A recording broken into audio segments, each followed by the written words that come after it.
Bonjour à tous, nous sommes aujourd'hui à l'IAS, l'Institut d'astrophysique spatiale. Nous avons rencontré les différents chercheurs qui font vivre les missions de ce centre spatial. Voici ce qu'ils ont à nous raconter.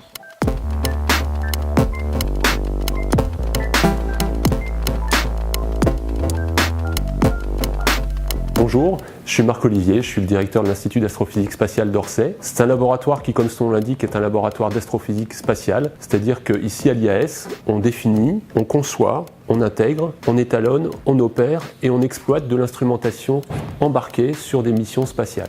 Actuellement, on travaille sur plusieurs projets et on est impliqué dans pratiquement toutes les missions d'observation astrophysique de l'Agence spatiale européenne. Les missions qu'on est en train de réaliser, c'est essentiellement Solar Orbiter pour l'instant. Ça, c'est une mission qui sera lancée en février 2020. La mission Solar Orbiter a été en gestation à l'Agence spatiale européenne en 1998. On a livré le modèle de vol donc il y a 2 ans, en 2015. C'est typiquement ce genre d'échelle de temps qui nous intéresse. C'est une vingtaine d'années pour travailler sur un projet. Cette mission-là sert à étudier la relation entre les régions actives qui sont à la surface du Soleil et comment ces régions actives se propagent dans l'héliosphère du Soleil pour essayer de comprendre l'impact que ça peut avoir sur l'environnement terrestre. Parmi les principales réalisations du laboratoire dont nous sommes particulièrement fiers, nous avons été responsables de l'instrument HFI de la mission Planck, dont on a la maquette ici, qui a réalisé une première carte extrêmement complète des fluctuations primordiales du fond cosmologique, c'est-à-dire l'univers tel qu'il était alors qu'il n'était âgé que de 380 000 ans. Il faut imaginer que quand on a démarré l'exploration spatiale, ce qu'on savait du système solaire n'a rien à voir avec ce qu'on sait aujourd'hui. On découvre vraiment ce que c'est que la diversité à l'échelle du système solaire, c'est-à-dire des mondes planétaires, mais aussi maintenant à l'échelle des planètes extérieures, c'est-à-dire des autres systèmes stellaires. La diversité est vraiment la règle et ce qu'on essaie de comprendre, c'est qu'est-ce qui fait qu'à partir de l'effondrement d'un nuage qui va donner naissance à une étoile et des planètes, chaque planète arrive à trouver, si on peut dire, un chemin d'évolution particulier.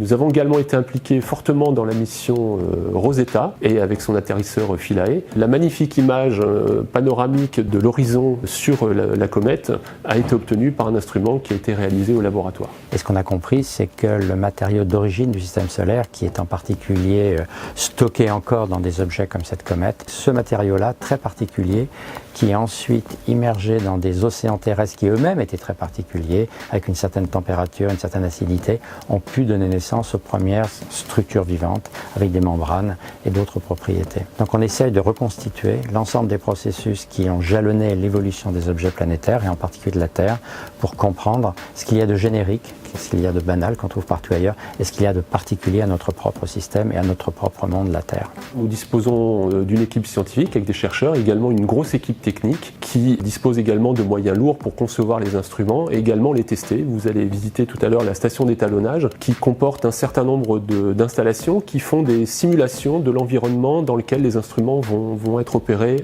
lors de leur mission spatiale. C'est-à-dire qu'on recrée localement à la station d'étalonnage l'environnement de vide et les conditions thermiques que verront les instruments quand ils seront installés sur leur plateforme dans l'espace et qu'ils observeront.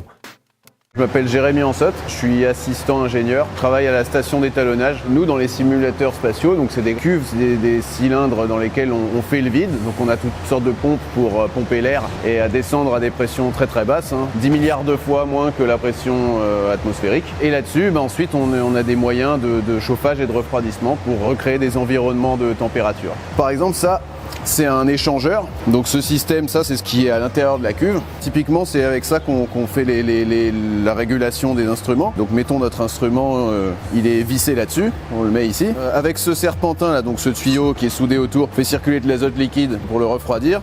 Et on a des résistances qui chauffent en dessous. Et donc en envoyant du chaud et du froid, on peut réguler, équilibrer à la température qu'on veut, entre la température de l'azote liquide, moins 196 degrés, et la température max ici, plus 80 quoi. Donc dans l'ordre un peu des tests ici, c'est vibration, donc la tenue mécanique c'est très important. Après du coup c'est les cyclages thermiques et il y a la dernière phase qui est très très importante et c'est pour ça qu'ici on s'appelle la station d'étalonnage. C'est le moment où on lui fait voir des choses, on lui fait faire des images de référence. Pour donner l'exemple, c'est que si vous regardez à travers mon super téléphone, vous regardez le verre du haut du bâtiment, et que vous comparez à celui que votre œil voit, c'est pas le même quoi. Et ben l'idée de l'étalonnage c'est un peu ça, mais en beaucoup plus compliqué quoi. Mais en gros, pour faire cette fameuse lumière de référence, il y a un banc optique. Dedans il y a des miroirs, des sources lumineuses, des lentilles pour créer de la lumière calibrée. Il compare une lumière de référence et la réponse de l'instrument, qui est forcément déformée par l'instrument un peu, et on essaie de corriger au maximum toutes ces déformations par le calcul, les traitements, la programmation, pour s'assurer que